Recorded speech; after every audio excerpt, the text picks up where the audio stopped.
ఇప్పుడే జీ5 app download చేయండి. చూడండి మీ ఫేవరెట్ టీవీ షోస్ ఎప్పుడైనా ఎక్కడైనా. పెద్దయ్య, డాక్టర్ గారు వచ్చారు.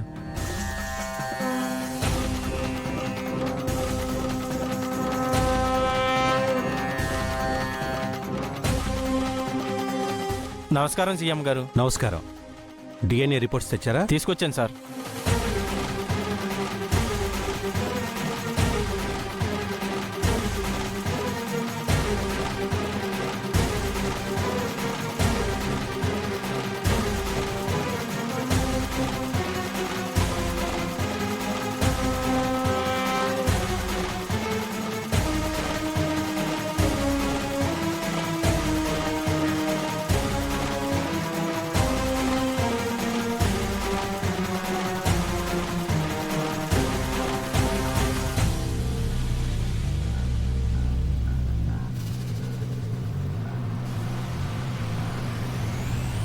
సార్, మొన్న తీసుకున్న జీవన్ శాంపుల్స్ హారతి బిడ్డ శాంపుల్స్తో మ్యాచ్ అయ్యే సీఎం గారు.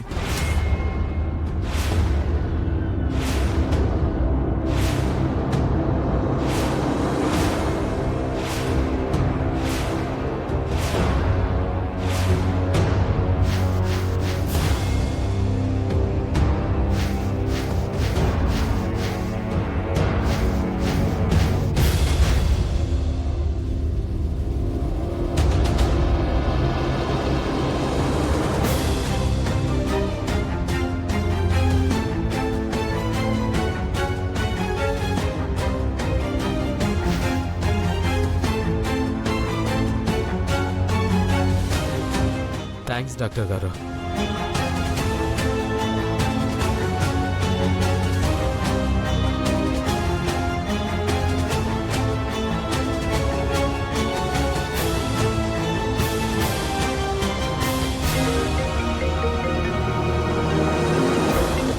హలో డాక్టర్ గారు. మీరు చెప్పినట్టే ఆ జీవన్ హాస్పిటల్కి వచ్చాడు. రిపోర్ట్స్ మార్చమని రిక్వెస్ట్ చేశాడు. ఫైనల్గా మార్చుతానని ఒప్పుకున్నాకే వెళ్ళిపోయాడు.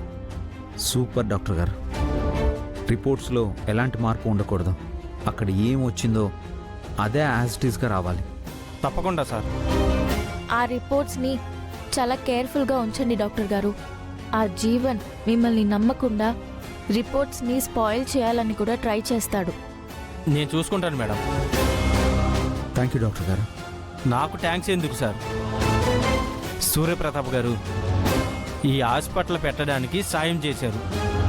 నాకే ప్రాబ్లం వచ్చినా మీరే ముందుండి చూసుకుంటారు. అలాంటి మీకోసం ఈ మాత్రం చేయడం నా బాధ్యత. ఉంటాను మేడం. సరే డాక్టర్ గారు. అమ్మాయి గారు, దీపక్ డిఎన్ఏ రిపోర్ట్స్ వచ్చినప్పుడు అవి చేంజ్ చేయడానికి వెళ్ళినప్పుడు జీవన్ మీద అనుమానం బలంగా మారింది. ఇప్పుడు జీవన్ రిపోర్ట్స్ కూడా మార్చాలి అనుకుంటున్నాడంటే డౌటే లేదు అమ్మాయి గారు. కన్ఫర్మ్ జీవనే హారతి బిడ్డకి తండ్రి.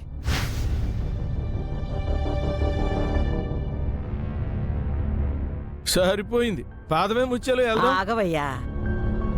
సీఎం గారు ఏం న్యాయం చేస్తారో చూద్దాం. సొంత భార్యకి కన్న కూతురికి శిక్ష వేసినోళ్ళు కదా, ఇప్పుడు వీళ్ళకేం శిక్ష వేస్తారో అది కూడా చూసి వెళదాం.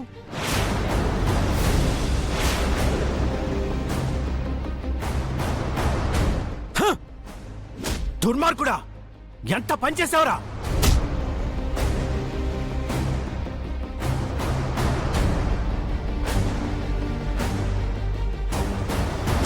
ఒక అమాయకురాల్ని తల్లించడమే కాకుండా ఇంకొక అమాయకురాలి మెళ్ళో తాళి కట్టి గొంతు కోసా. ఎందుకురా నా బిడ్డ జీవితాన్ని అన్యాయం చేశావు?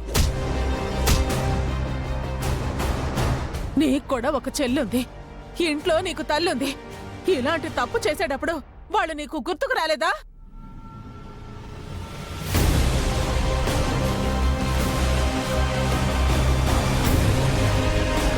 నీ తల్లి నేర్పిన సంస్కారం ఇదేనా? నీది ఒక బతికేనా? ఇదే మాత్రమే నీ చెల్లెలకి ఎవరైనా చేస్తే నువ్వు ఊరుకుంటావా?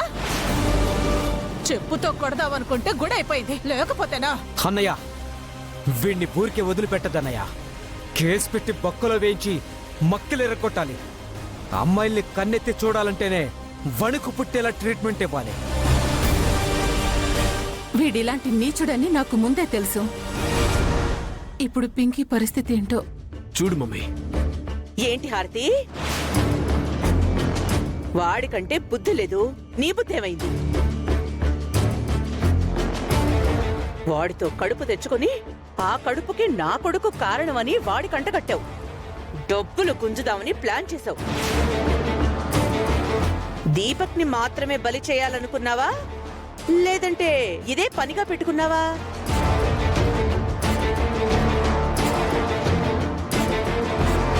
అక్క నువ్వు ఆగు. చూడారతి, నువ్వు చేసింది చాలా పెద్ద తప్పు. నువ్వు తప్పు చేయడమే కాకుండా ఆ తప్పులోకి వేరే వాళ్ళని లాగాలనుకోవడం ఇంకా పెద్ద తప్పు. అయినా నిన్ను తల్లిని చేసిన వాడెవడో నీకు తెలుసు. వాడింకో అమ్మాయి మెళ్ళలో తాళి కట్టి ఆ అమ్మాయిని కూడా నీలాగే నాశనం చేస్తుంటే అలా ఎలా ఊరుకున్నావు? ఇప్పుడు వీడు మా పింకీని పెళ్లి చేసుకున్నాడు. రూల్ ప్రకారం పింకీనే వాడి భార్య. మరి నీ పరిస్థితి ఏంటి? నీ బిడ్డ పరిస్థితి ఏంటి?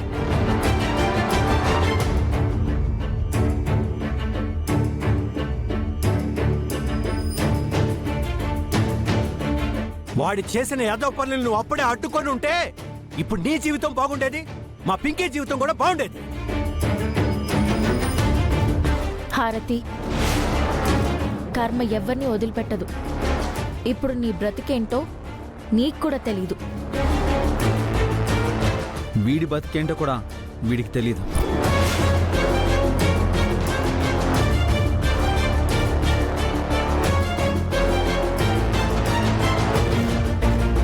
డాక్టర్ గారు, సార్. మీరు బయలుదేరండి. అలాగే సార్. మరింటి సమస్యని ఇలా గుళ్ళో పంచాయతీ పెట్టి భక్తులకి ఇబ్బంది కలిగించడం మంచిది కాదు. ఇంటికి వెళ్దాం, పదండి. సార్, ఇక చాలమ్మా. నువ్వు ఏం చెప్పాలనుకున్నా ఆ శివయ్యకే చెప్పుకో. ఆయన నిన్ను కాపాడాలి. పదమ పింకింటికి వెళ్దాం.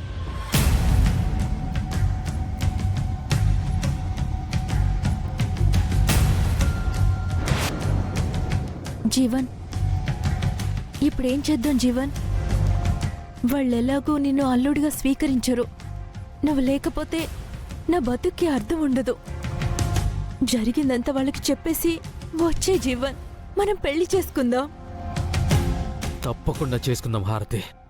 కానీ నన్ను ఇబ్బంది పెట్టిన వాళ్ళకి వడ్డీతో సహా తిరిగిచ్చేసి వస్తాను. అప్పటి వరకు నా కోసం ఎదురు చూస్తూ ఉండు.